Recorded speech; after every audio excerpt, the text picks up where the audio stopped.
Hello, everyone. Thank you for meeting us here. I mean, it was super crazy traffic. I know that everyone did a great job to make it here.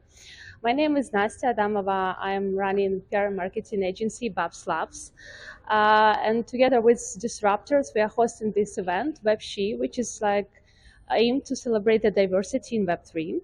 And I'm very happy to have here like both women and men that can share their experience about VC role in business development and marketing.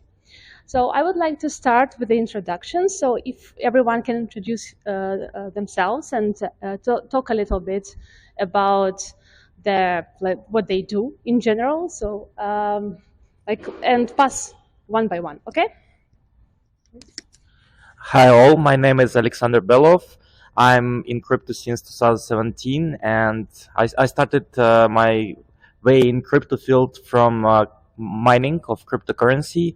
We were the first company to start immersion cooling mining systems, and it is what I still do in crypto. But since 2018, I concentrated on PR, and I'm not alone from our team. We have a media, Coins Telegram, and we run it together with Anna, who is sitting here as well.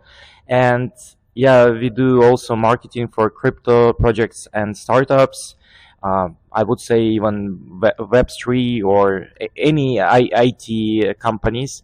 I personally write in Forbes, and the main project what we have right now is a documentary film about history of Bitcoin.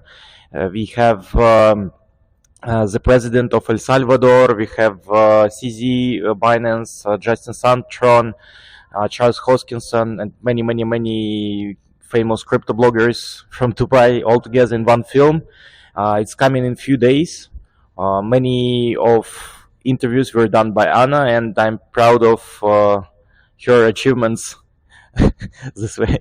Yeah, thank you. Yeah, hi everyone. My name is Oliver von Wolff. I'm co-founder and CEO from Helion Ventures. We are a DIFC Dubai-based venture capitalist and venture builder, investing in early stage token companies and as well in fintech blockchain infrastructure equity. So meanwhile, it's a bit wider. Used to be was only like blockchain fintech, and now it's also equity. So just according to the market situation which we're facing at the moment. I'm coming out of the traditional industry, investment banking, real estate, telecommunication. I'm in blockchain crypto since 2019, and I'm most likely in Dubai since 99, so quite long. I've seen how the crypto blockchain ecosystem grows in Dubai very fast. I was also part of it. So I was used to be managing director for CV Labs and the DMCC Crypto Center. I onboarded together with the DMCC over 1,400 companies in approximately 9 months. So I would say I'm a really part of the Dubai ecosystem. Hello everyone, I'm Kristina Lucrezia Cornèr, editor-in-chief at Cointelegraph, one of the oldest and biggest publications dedicated to blockchain and decentralization. We are celebrating 10 years this year, and we have an amazing team based in over 30 countries.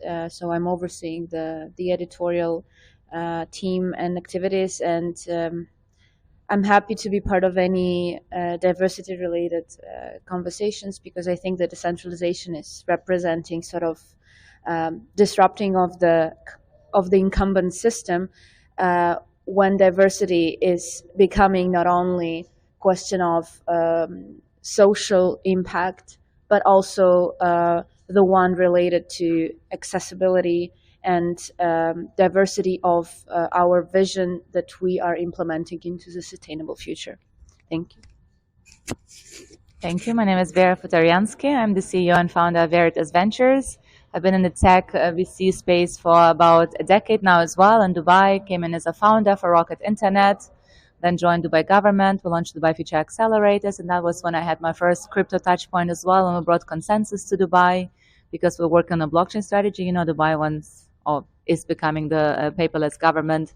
So in 2017, I bought my first ETH back then because I met Joe Lubin and really developed this trust. after Dubai Future Accelerators, I joined 500 startups, managed the Middle East for 500. Now I run my own advisory firm on innovation with governments, corporate startups. I'm quite vocal in the Web3 space as well. I'm part of the 100 Women of the Future book as well, women who are really working on making the Web3 space more inclusive and more equitable. So, yeah, thank you. Thank you. Hello, my name is Wassim Merheby, and I've been also in Dubai since 1999. So we've seen the whole, rise of Dubai the way it is. We work on solutions for digital twinning of the product using the blockchain. So it's mostly a SaaS, an enterprise SaaS service. We have global clients such as AB InBev and other global brands, and where we help them how to integrate into marketing, into Web 3.0. We work also with influencers, key opinion leaders on the NFTs and so on and so forth. And yeah, we've been at it since 2019 actually, when we started the company, and super enjoying UAE as well as Saudi now, as the next emerging market. Thank you. Hello everybody, my name is Tutova. As Alex mentioned, we run a media company together, Cornèr. Besides website, we have a YouTube channel, and besides our documentary film, we make as well a lot of project reviews, interviews on our YouTube channel. For example, recently we had as well Vitalik Buterin create a Ethereum on it, and we help tech projects and mostly blockchain crypto projects in the promotion in the space. So we help them with publications in media, in both traditional business, tech, financial, and crypto media, like Forbes, Entrepreneur, Finance, Yahoo, and so on. As well, we work with a lot of regional media all over the world. We cooperate with a lot of influencers, YouTubers, Twitter influencers, the social media campaigns. And as well, I'm in fintech industry too. I'm partnered at a company called KYC Pay, and we help with opening of bank accounts, setting up crypto fiat on-ramps, off-ramps, licensing, and launch of neobanks. And it's great to be here today. On the little microphone. Yeah, thank you. Thank you for this introduction. I see that we have a lot of people from different aspects of the ecosystem. And my first question will be probably about how to build this ecosystem and what kind of help in like Web3 startups needs right now. Because I guess it's not only money. We are really lack of education in this space. And my question will be how to build this ecosystem, how we can contribute. Yeah, when we speak about ecosystem, of course, it's backed by these OGs and IT guys who develop it. But anyway, the most important is users and the people who use it on the daily basis. That's why while thinking about creating any kind of ecosystem, we should firstly think about the adoption and who is going to use this app, for instance. So whenever we are building ecosystem, we should find our audience and the people who really need it. And in terms of this, it's really important to build communities, to be active in social media, to find these people. And events could be useful. Traveling around the world and visiting crypto events or IT events, I feel that the level of crypto adoption is growing rapidly. I was in El Salvador, which was the first country to implement Bitcoin as a legal tender, and I could pay with Bitcoin in Starbucks, or even in Dubai, even though it's not yet implemented officially, you can go to Selavi, which is one of the best restaurants, and you can pay with USDT. I really love that. And there are some other projects like Bitcoin Island on Philippines, Boracay, which I also visited recently, and there are about 250 restaurants, hotels, and shops where you can buy gifts, whatever you need, and you also can pay with Bitcoin there. So I feel like even though we have still bear market, maybe it's already starting to be bullish a bit, but not yet a real bull market. We still have this spread of crypto adoption everywhere, and yeah, that's really useful for building ecosystems because our audience is growing all around the world. To build an ecosystem needs three parts. The first part is talents, the second part is infrastructure, and the third part is capital. So all others coming, I would say, in a further step. Of course, everything is read by regulations and by the possibilities which you have. So as we could see, for example, in Dubai, the ecosystem were much driven by expats who came to Dubai, setting up their companies. But still, the ecosystem in Dubai is not very sustainable compared to other ecosystems. If you take, for example, Crypto Valley in Switzerland. So we are here in Saudi, and I made a very interesting experience here that Saudi has a lot of really talents here, which creating their own ecosystem based on setting up companies and really employing people and developing products here for the system. And this, for example, what I see a difference, yeah, between Dubai's like metaverse plan for the future, yeah, and Saudi's plan for 2030. So based on this, of course, everything depending on making things more user-friendly, like better acceptable, all this kind of things. But building an ecosystem means first of us delivering, yeah, the right infrastructure, having the possibilities that startups have access to capital, and most likely also the access to like talents. Yeah, so there's still a difference. If you look to our ecosystem in the UAE, there's still a difference between, let's say, Dubai and Abu Dhabi, yeah, cultural-wise, but also where young people coming from.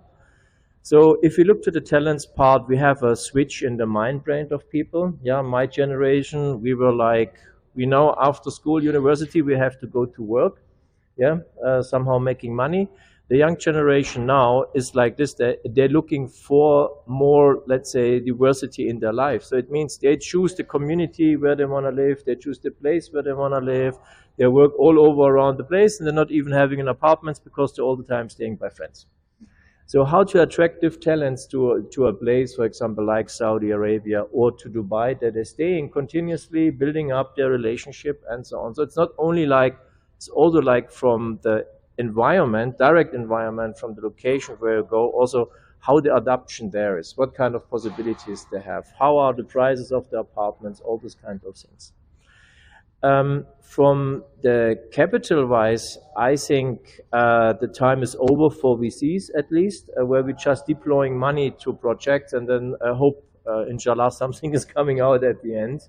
So, and coming back to the question about developing an ecosystem, especially for us as a VC, it's very important to see additional services, what especially startups need to be successful in an ecosystem.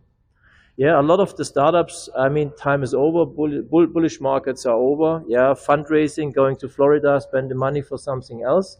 Time is over, let's say, at this point. So what they need more senior management to execute their visions. And this, I think, is a very important part what each ecosystem should have. Yeah, the possibilities for startup where they can go to and get like a senior advice, how to create, how to settle, how to improve, how to implement all the needed structure to incubate, accelerate, and doing all these kinds of things which are needed for the growth of a company. And this altogether, for me, creates an ecosystem. Well, I totally agree with everything that has been said before in terms of building an ecosystem also in places where capital and networking is accessible. But I would love also to highlight that while building an ecosystem, we're also building this global decentralized community. And there are so many countries and communities and people, billions of people who do not have access to banks, who do not have access to being able to pay in Bitcoin in a Dubai cafe or hotel. And we need to think about them because in the end of the day, the values of decentralization are about building this decentralized community with accessible services where financial services are a basis for some more developed freedom. So investment becomes not only a financial aspect of lives, but also a new way of sustain and evaluate your own level of freedom in life. And I'm particularly proud of being able to educate and to share this information with people all over the world. And we see that audience of Cointelegraph is actually not less in countries that are developing or emerging markets. And this is incredible because in the end of the day, anyone who has access to a smartphone, and well, let's also note that not everyone in the world has access to a smartphone still, but there's those who have smartphones and internet can have access to the decentralized services. And this is particularly important when we're building this decentralized community, global community, to make sure that no one is left behind. Thank you. Yeah, well, very good question. Having been in the Web2 space now for a decade, I really think we have a chance to make this a better future for all of us, meaning more diverse, more inclusive, more equitable, really. And that means we need to bring more women in. Women are the most underutilized resource on the planet anyway. We always say we need more talent, but talent is right here, just not being utilized. It's not being, we always used to say, talent is everywhere, opportunity is not. So how can we make sure that, also building what Kristina said, that a girl in Bangladesh gets access to education? And Yunus also pointed out, education is key, really. How do we make sure we don't leave anybody behind having this new chance? So that's why it's great there are tools out there. Recently moderated a panel in Davos during the World Economic Forum, and I had people on the panel who are building exactly that, tools for everybody to have access to them. They're called People of Crypto and POC. So to have access to education, to, like Oliver rightly pointed out, an ecosystem needs talent, needs capital, needs infrastructure, but it also needs governments to be on board. Right? That's one of the main parts of the ecosystems as well. And plus, especially also universities, because that's where the talent is growing, or schools. You don't even have to go to university anymore. I had a great conversation with Hazem on the way here, who told his kids, drop out of school. You don't need university. Build first an app or build something, and that way you actually learn much more than learning from school. So I agree, things have changed. You don't necessarily have to attend an institution that maybe does not even give you the education you need going forward. You can learn everything online, which means we need to have access for everybody to be able to access that education. But and if we do that, people learn super quickly. The good thing is that in Web3, it seems to be very open to share. People are willing to share, educate each other, and this was not the fact in the Web2 10 years ago when I was remember a female founder. It was quite tough. So I'm quite hopeful for Web3. We do have that chance. So I think education, access, and I think it's super important that we know who is building it as well, right? Who is building the Web3 for us? Who is building all those new tools? Because if it's, again, same people who are building the Web2 tools, then sooner or later we'll end up where we are now. So I think it's really important to make sure we get more diversity into building this this new world, let's say. Into new worlds, like Leap has the slogan. I think it's quite a good one. Well, thank you. I think a lot of good points have been raised already. The only thing that I can think of are, like when it is in the end, whatever you're building, it is in the end a house of cards, right? So you need to have certain foundation, and the stronger the foundation, the stronger the build, right?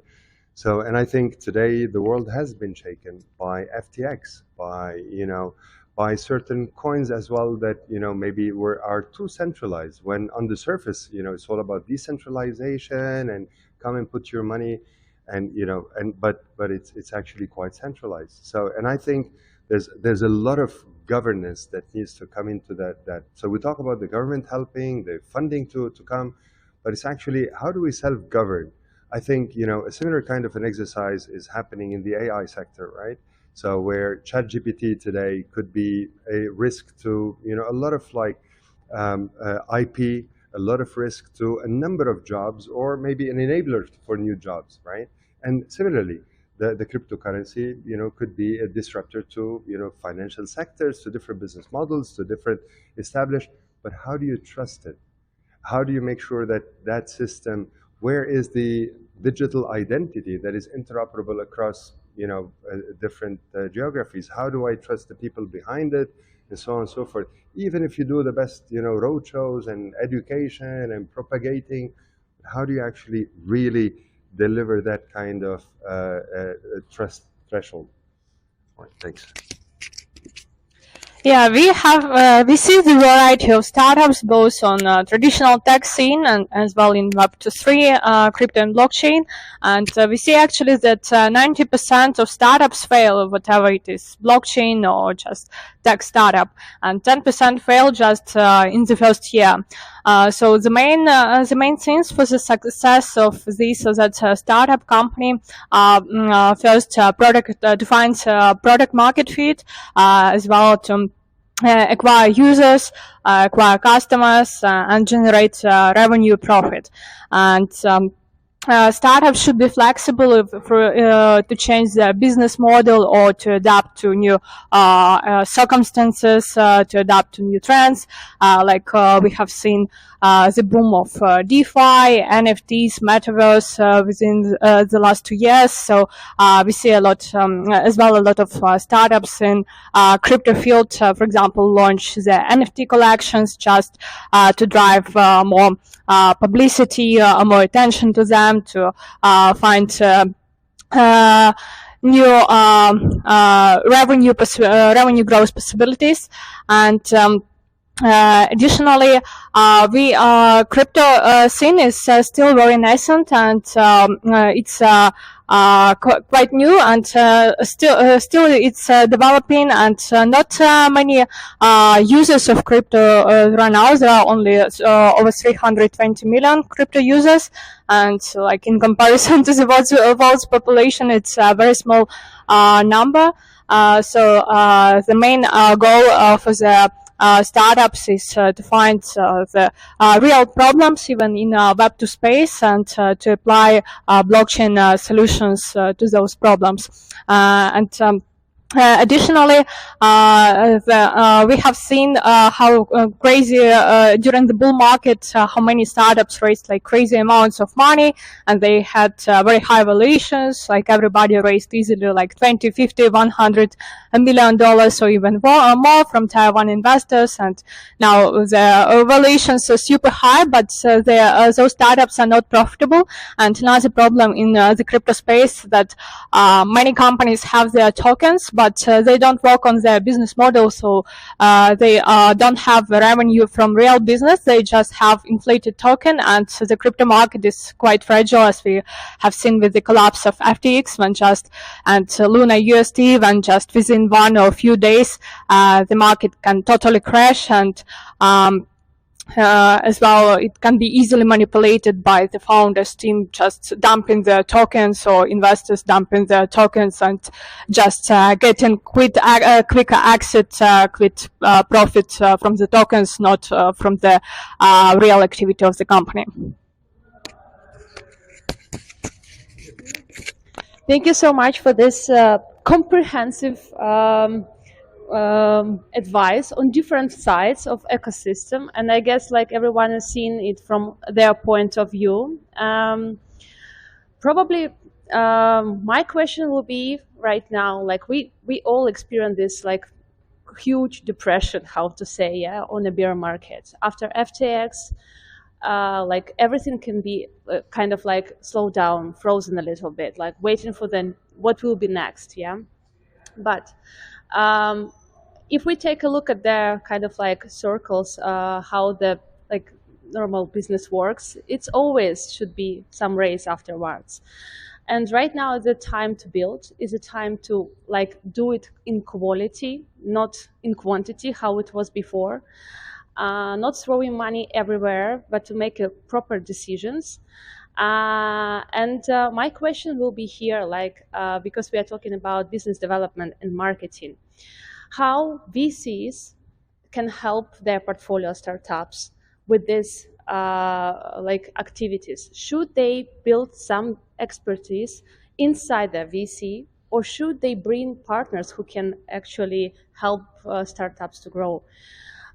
Because it seems that one of the like crucial part, which is like tech part is done, lots of crazy amount of great products are built, but there is no market, there is no value proposition of the products. There is no go-to-market strategy. There is no business model. They don't make money just because they didn't thought about this.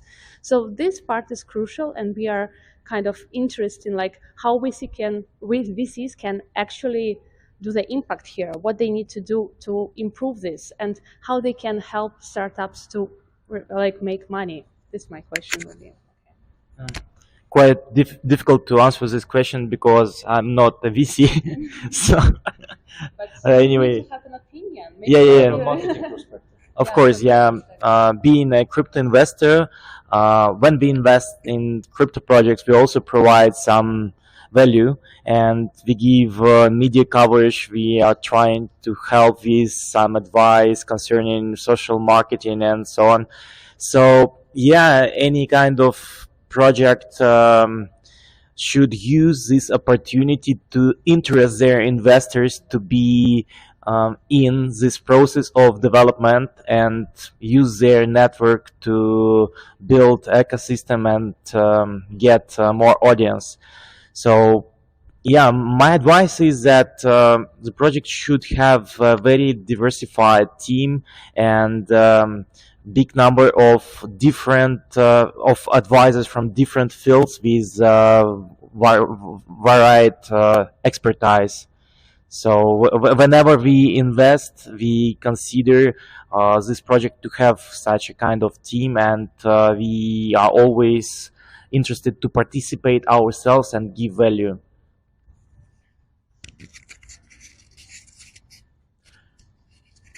First of all, I would like to separate token investments from equity investments. Yeah, token investments were always high speculative, but everyone could participate and made money because even he's a dump, yeah, because the market just went up. So of course, a lot of people lost money, but I'm very happy about the bear market because we can separate a bit the good projects from the bad projects, and even still the good projects which launching on the market. Of course, the token has maybe decreased, but they have a volatility in the market. It's still interesting for traders if they are listed on different exchanges and so on. So I would separate this a bit on the other side.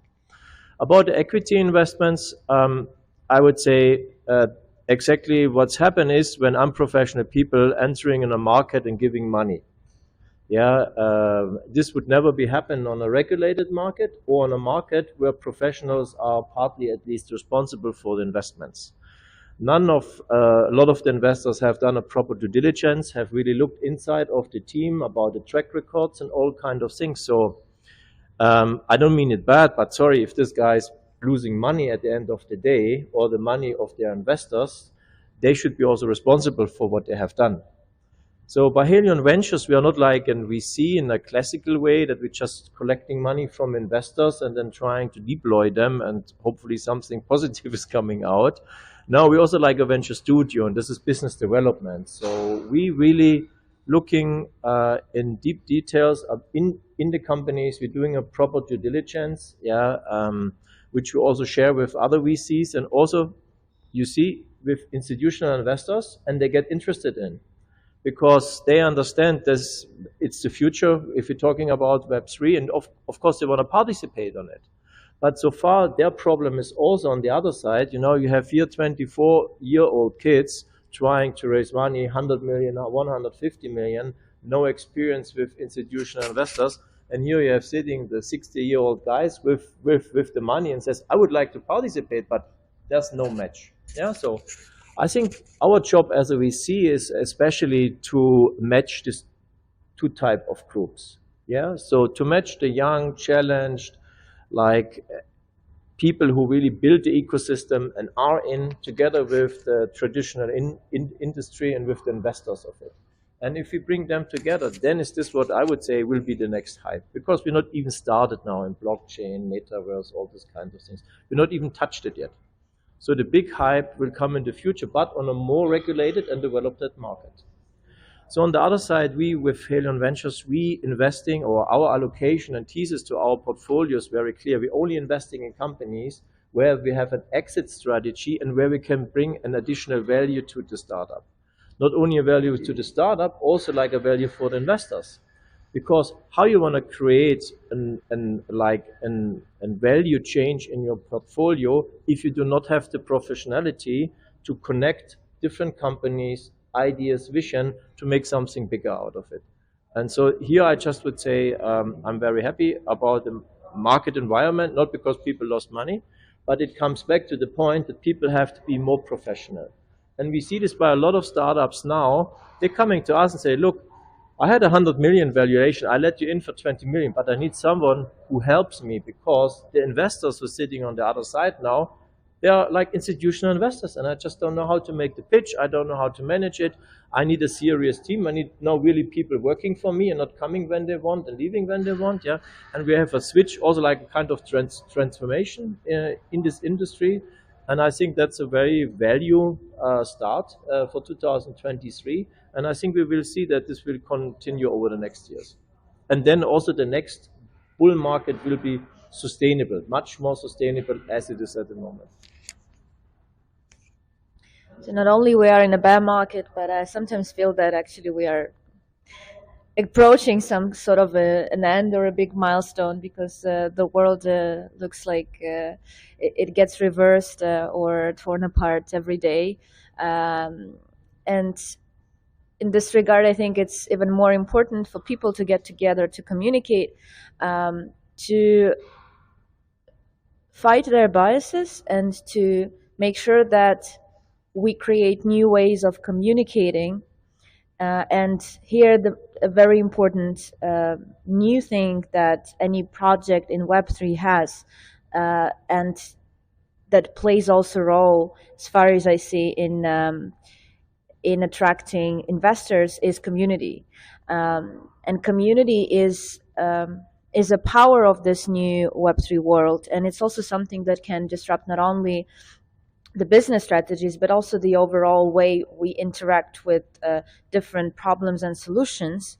And this is maybe the only way we can actually get together from different points in our big and at the same time small world, and work together on some solutions in a sustainable, efficient, and fast way. Get together and make sure that everyone is, as I said before, no one is left behind, and everyone takes part in this global strategy. Because in the end of the day, I think the problems that we have now, bear market or anything else, are not local, they are global. And the only way to solve these global issues is to move together. And the only way to make it from the business point of view is to build communities that are as diverse and inclusive as possible, and that include people from all over the world. Thank you. Well, the bear market, or the market as it is now, is the time to build, right? I spoke to a few crypto and Web3 startups who, let's say, survived, and they said, now you will see who are actually really the serious players who will, be resilient, survive this, and actually build something. So it's really the time to build that. To your question about investors, I feel like when we talk about investors, people have this, let's say, more old-fashioned view in mind. You see an old white guy sitting across the table, right? And there are many still. I was on a panel with SoftBank yesterday, and I said, would love to invest in the region, but our minimum check size is 50 million, 50. I mean, we don't have startups in the region yet that are at this growth stage to receive a 50 million check, really. I mean, it's really hard. So we need to education, we need to venture build, we need to do so much more to actually bring, our region to that level. However, I really want to point out to your question about how can VCs help. Many times right before this meeting, I had a meeting with a young woman who is starting her VC. Her VC will be maximum 10 million. She does not have the money really to hire additional people to do business development for startups, to do marketing for startups. It's impossible. We need to take this kind of our old-fashioned thinking of VCs that have lots of money out of our heads and actually think there are so many new emerging managers who are also young women who have small VCs. They really want to invest. For some startups, even 100K is a big help, but they just don't have she's probably not even going to pay herself a salary because there's not enough, management fee to really pay everyone. So I think what VCs can really do is make strategic introductions, for startups to help. But I don't think, it's really the small VCs can afford high additional employees to do business development and marketing for startups, but we need to find other ways. And I think that's where community really comes into place. How can we work more together in order to support each other in that space? Because in the end, we are all, building together. And also important, what I wanted to mention earlier is that we need to build for everyone. I think the gentleman, the first one, I forgot the name, mentioned that it's important that we really build for everyone. And also at Liba, I was talking to somebody and she said, interesting, in the gaming industry, most players are men. When are we actually finally going to build female gaming characters? Not just games, but characters. So the main characters are women. I mean, I don't even know a game where the female character is the main character. So we need to change that in order to attract more talent, more young women into that space, more female VCs. I mean, I'm advocating a lot for female VCs because, you usually invest in what you what's the word? Not affiliate, but what you can relate with. You basically look across the table and you're like, maybe that's me. Exactly. So that's what traditionally was, old white men investing in young white men. This is really changing. I'm super happy to see that. I have a lot of female friends who are now launching their own VCs, but there's still work to be done. And coming from the VC, I really feel like we can't expect everything from VCs. We need to build those communities. We need to have another support ecosystem, which is important because some VCs are so small that they just can't afford, hiring more talent. But yeah, community approach, definitely important. I think these are all amazing ideas. From my perspective, I'm a father, and we live in a world where we know that the weather is changing, and it is not. You might think about the tokens and how to make money and how to publicize it and so on and so forth. Honestly, where we are investing our own energy, and we would love to see more VCs, supporting that, is the ESG NFTs. The Web 3.0, great, but then what does it matter if there is no world that will actually create sustainability? And this is something that we're currently doing, and we're doing on our own as a small startup. We've been sponsoring missions to Antarctica to study the impact of plastics on the environment. We've been and getting the approval from our investors and our board. We've been actually creating that ESG NFTs. So how do you turn every single item into giving it a unique digital ID, being able to trace all of the 6 main criteria, and then really be able to then comply with tomorrow the European or the German CAP or whatever other regulations, or because they are quite fragmented, but it's extremely important to create that NFT per product item in order for all of us to live more responsibly and focus the Web 3.0 to be sustainable. Web 3 is what we don't know is how much actually it's going to require additional infrastructure, additional traffic, additional resources to be. It's in the thousands, like orders of magnitude, basically. And if we keep going there just behind, the dollar sign, I don't see how this is going to end up actually where, regardless if it is from a startup perspective or from a VC perspective. So I do want to just, sound the alarm bell that sustainability should be at the forefront. We should differentiate smart money from dumb money, and especially during bull market, we saw like everybody became the investor, everybody started launching their own VC, and we need to understand that if you want your company as well to be successful, you need to find the right partners and including the right investors, who can bring value to your company, and like we see as well in one of the biggest world's VCs, with the partners and investment managers are usually ex-startup founders, and they have expertise in this or that field, so they can provide value and this or that advice to your company. And as well, when you're a startup, and it depends how much money you raised, whether you run with low budgets So whether you raise like $millions of dollars, you as well need to spend that money wisely. And in terms of acquiring partners, customers, users, it's quite important to do cross-marketing and business development, and cross-marketing with other companies works the best. It's when other established companies can vouch for your company, can show that you have business relationships with them, and it builds the trust. It gives trust to the to your company from the other players in the field.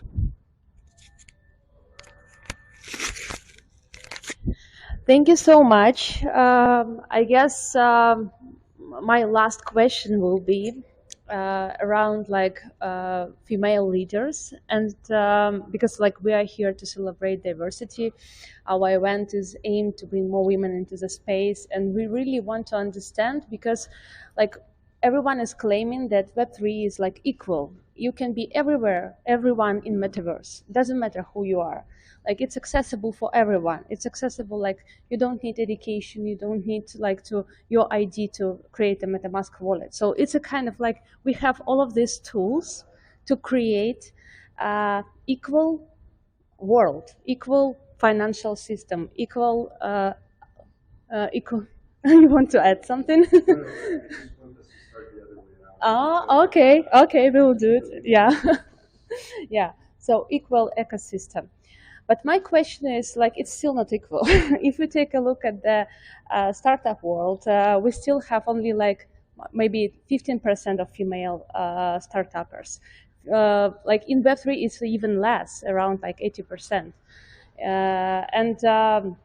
My question will be how we, like from different perspectives, can help to bring more women here. What kind of support we need to provide to bring more women here? And let's start reverse. Well, I'm a bit skeptical about all these women inclusion topics, and because I think the tech industry and as well, especially crypto industry, are open to everybody. The only problem can be like in a few countries, for example, like in Afghanistan, where women just don't have rights even to education. So that's the real problem. But in other developing countries, democratic countries where education is open to everybody and everybody is free to choose as a profession they want to be in, or like everybody's free to start their own businesses. So it's more depends on the wish of people, whether they want to be in this or that field and what they would like to do. But of course, everything starts from education and the quality of knowledge people are provided either in the established institutions, schools, universities, etc., and as well whether people have like in the 21st century, there is almost no question about the access to the internet, like besides like African countries or so very low income countries. Like many people already have digital devices and many people have now access to the internet, and we have so much information these days, so everybody can just Google and learn whatever they want. So as for me, everything depends more whether on the goals of this or that person and whether they want to do something.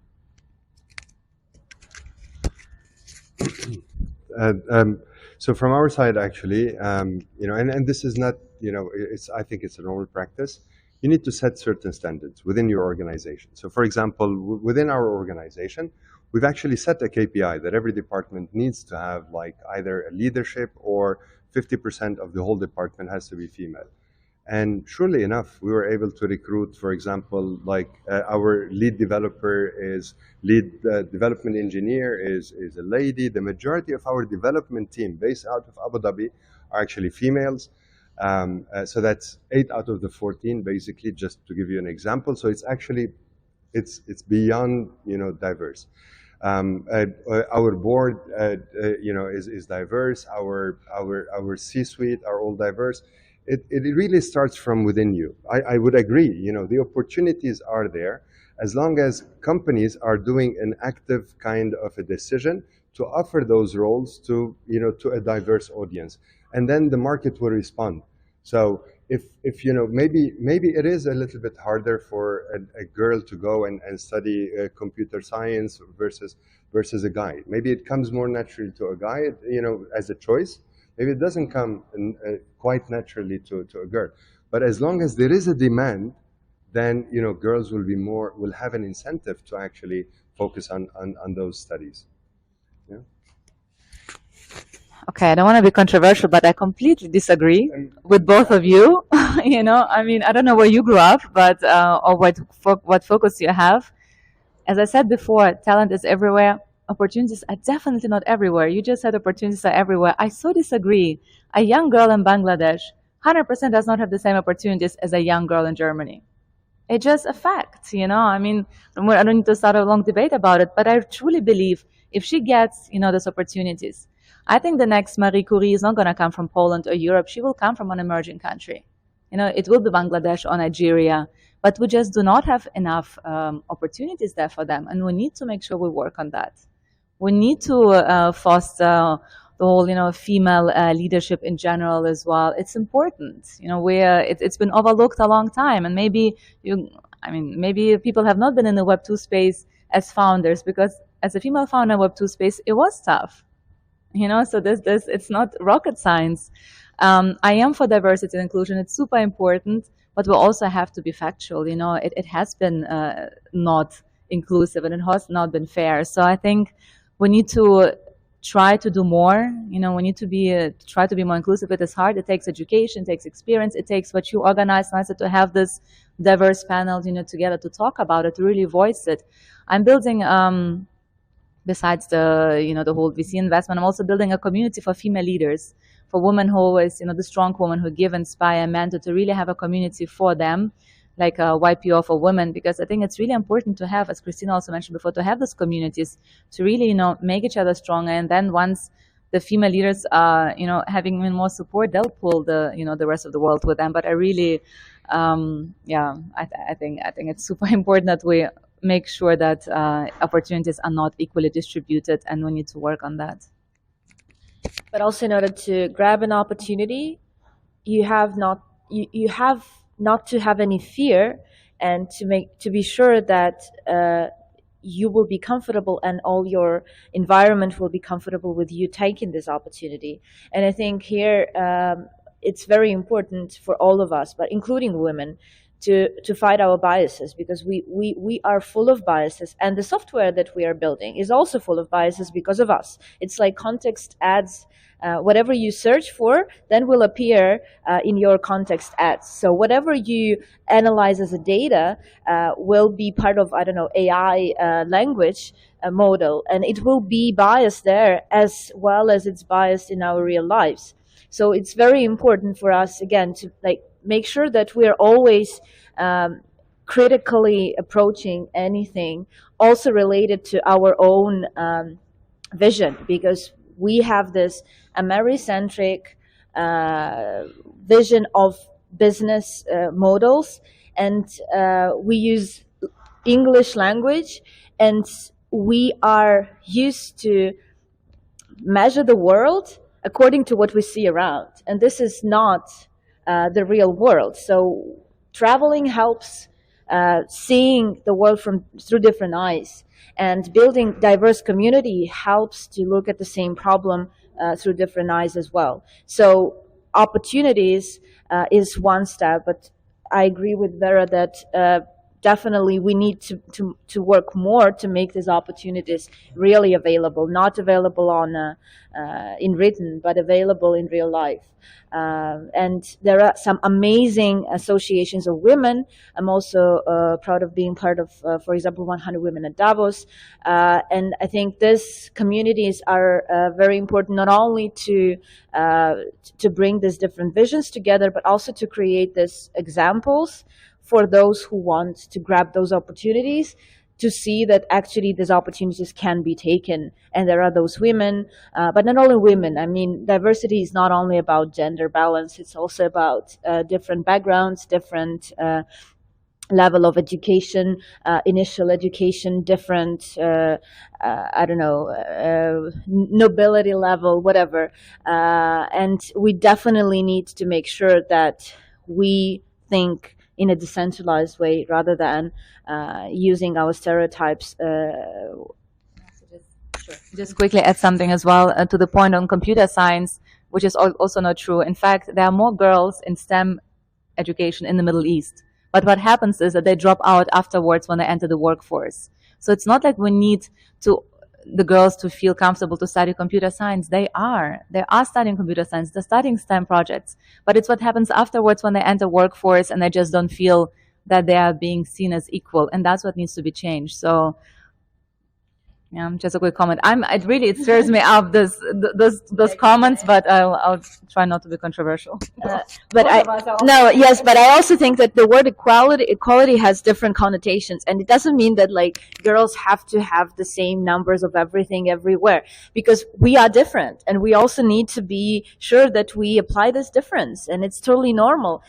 Men has their own particularities. Women have their own particularities, as any other minority or majority has their own particularities. But this is what makes it important to include every community, because we bring different visions, we bring different tools, we bring different ways of thinking to, and we bring also different problems, because we can't just solve the problems of one group if we are talking about a sustainable global community. Now we had a very emotional discussion. Thank you very much. So let's see if I should quit or should add something. Principle, I think in agenda has we shouldn't bring any agenda to Web3, because I think that's wrong. I have a little daughter, and I want she has the same opportunities as my little boy, the older brothers, what she has. And of course, it's education, it's the environment, doing all the things that she has these opportunities. But I mean, I even think she's in some parts more tough than the older brothers. Yeah, so she will go her way. But what I think we should look at people having access to education, having access to infrastructure like internet, that they can participate on what's happened on this world. And also, I don't know if people understand this. We are in a kind of revolution already, without hearing Davos and all of these guys who most likely caused most of the problems in the world. Yeah, because we always had industrial revolutions from local to global. Yeah, you had a company producing parts, and then they went from little local to bit local, bigger country, region, and then global. Yeah, so this, what we have now, is from global to local. So we are already in a transmission from including more people, including more communities, in what we're doing here. And this is what I said at the beginning. You know, young people today, they have the choice where they want to live, with who they want to live together, with who they want to communicate, with who they want to stay in, all this kind of things. So I think we're already like in a kind of transmission to this global going to local. And the interesting part is who of the countries in the world will be able to pick up this global people, yeah, to make really a benefit out of it, meaning to bring them in an ecosystem and developing additional value for the society. Yeah, I would say being a man, female energy is what really inspires me, and I also see this lack of female leaders in crypto community or Web3 community, and what I really did throughout my time in crypto, I've always tried to open new talents throughout girls who wanted to study crypto field, and yeah, it was my goal, and I was doing it throughout my time in crypto. And I feel like yeah, we don't see enough ladies in our space, and we should open new talents, definitely. Yeah. Thank you so much. I guess it was really interesting last question, like that make us a little bit like nervous, but I'm sure that everyone is comfortable, and now we have like, we need to listen different voices, and this is why we are doing this event. Thank you so much. Thank you for your time. Happy to see everyone here in Riyadh, in very controversial, very conservative, country, and we are happy to have you as a speaker. Thank you so much.